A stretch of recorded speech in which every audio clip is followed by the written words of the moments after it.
With PayPal, I can pay now or pay in full, no interest and no fees. Now feast your ears on this prime-cut musical meat. You can pay your own way. Don't just pay, PayPal. Subject to approval, eligibility varies. Learn more at paypal.com/pay-in-4. We see you getting after your fitness goals. But what about those money goals? You can count on Credit Karma for a clear view of your finances and your progress, helping you see results so you can keep checking off those financial personal bests and find your way to money. Progress never felt so good. Download the Intuit Credit Karma app and start achieving your money goals today. Intuit Credit Karma. Karma you can count on.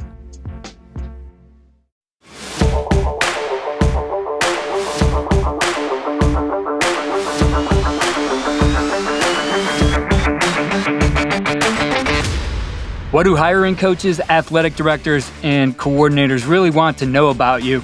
It's not just your scheme. It's not just your win or loss record. It's what kind of impact you've had on your players. And today on The Next Move, presented by Coach Portal, we're talking about why your players are your best resume and how to make sure the right people see the results of your work. Joining us today to discuss this idea is Sam Sewell, Assistant Special Teams Coach for the Arizona Cardinals. Coach, thanks for taking the time today and sharing some insight with us on this topic. Absolutely.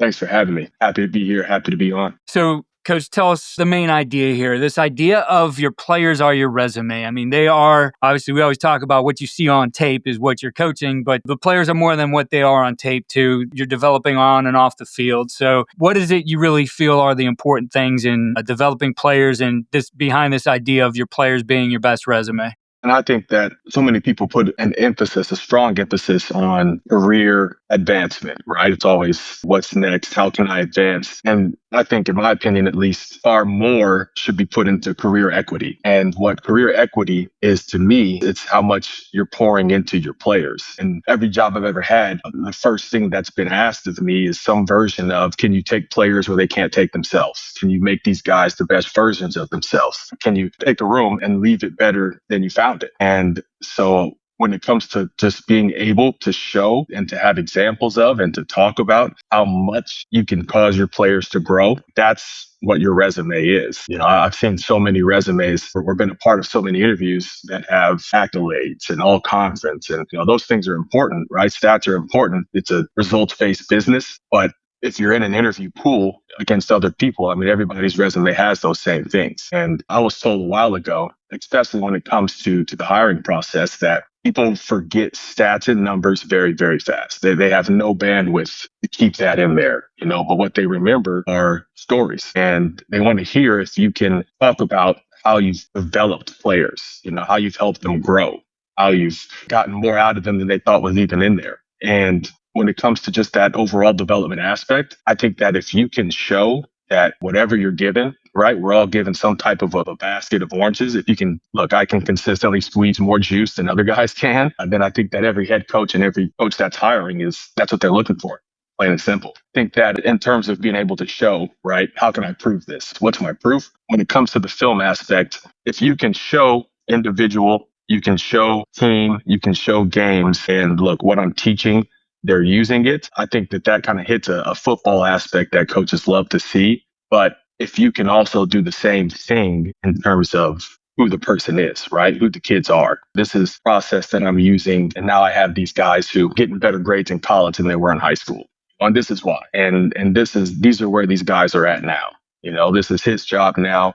This is his wedding that I was at. This is the man that he is. And you can show that you've poured into him. And it has to be real too, right? It can't just be things that someone else's story or things that, you know, kind of wish that you had done. If it's real and you're actually living it, then that's going to come through. I think that's such an important part, those stories, because also beyond that paper, word gets out about who you are as a coach, especially in the NFL, where, you know, guys are going to move between teams. It's not like college. Even though those guys are moving in college, it's 4 or 5 years, you're done. These guys are around. People start to talk about you. The players talk about who you are, and people learn more about you that way. And it's really about, you know, that reputation you have. And certainly what they think of you is going to carry you a long way. I know it comes up in interviews at your level all the time when, you know, getting that input from players and what players feel about you. Absolutely. And especially at the higher levels that you go, when you can talk about players by name, and especially, in the NFL, it's a lot easier because everybody knows all the players. But when you can say, this is player X and this is a story about him,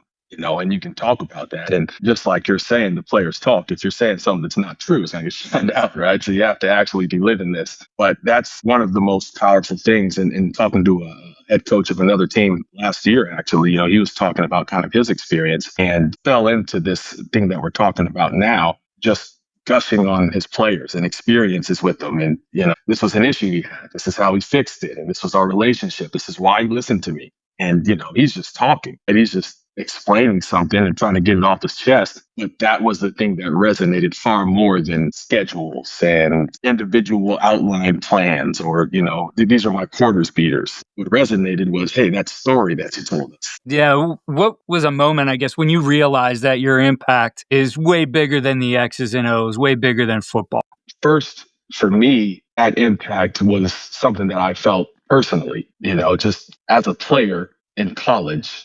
Kind of came to the realization that all of the most impactful men in my life were coaches, whether they were related to me or not. And, when I would be going through something or if I was thinking, how am I going to handle this? I would just hear one of my coaches, whether it was my college coach or my travel basketball coach in high school, like I would hear them with something that they had. And so I wanted to be able to give that other young men and be that for them. I think that what stands out the most for me is interactions with guys that you aren't coaching anymore. When you're especially a college coach, you're a surrogate parent. You're all they got. So it's a flat tire, you got to go fix that. Everybody has one of those stories. Or somebody's lights get cut off because they never switched over the electricity bill into their name. You got to, all right, so you had to call the power company. Let's get this. Like everybody has those stories because you're their resource. I can think of, I had a player who had to medically retire and he called me.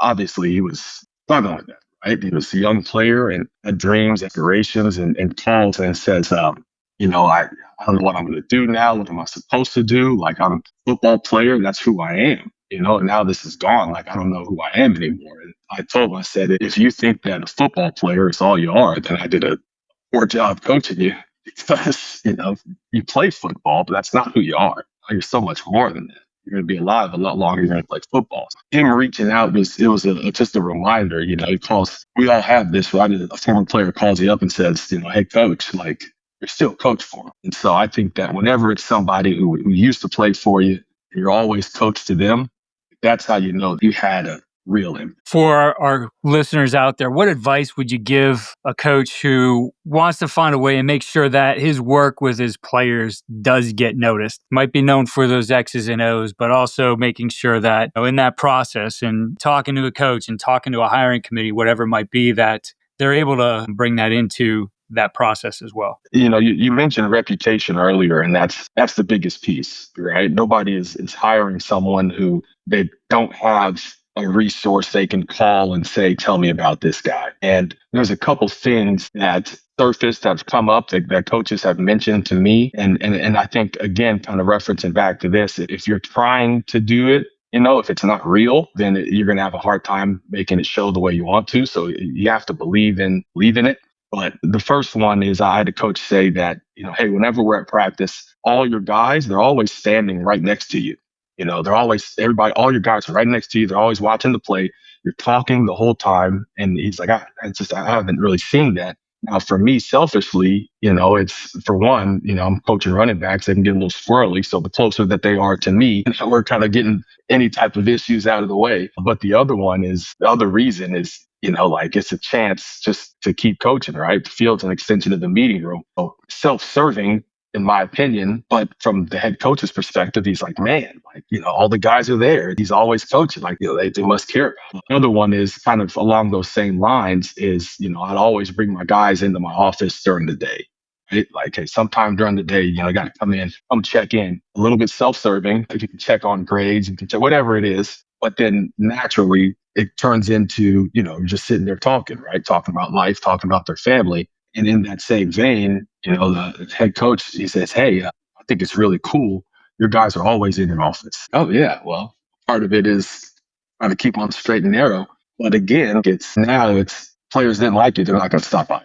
You're not just sitting there. And so I think when it comes to showing that you actually care about the guys, such a big part of it is how it's all received, what the reaction is to you. And so if you want to show that, be able to show that, you live it, but also just growing and building those relationships and then being able to talk about that when you're in front of a hiring committee. Knowing that if they call your head coach and ask, I say, yeah, absolutely. Let me tell you.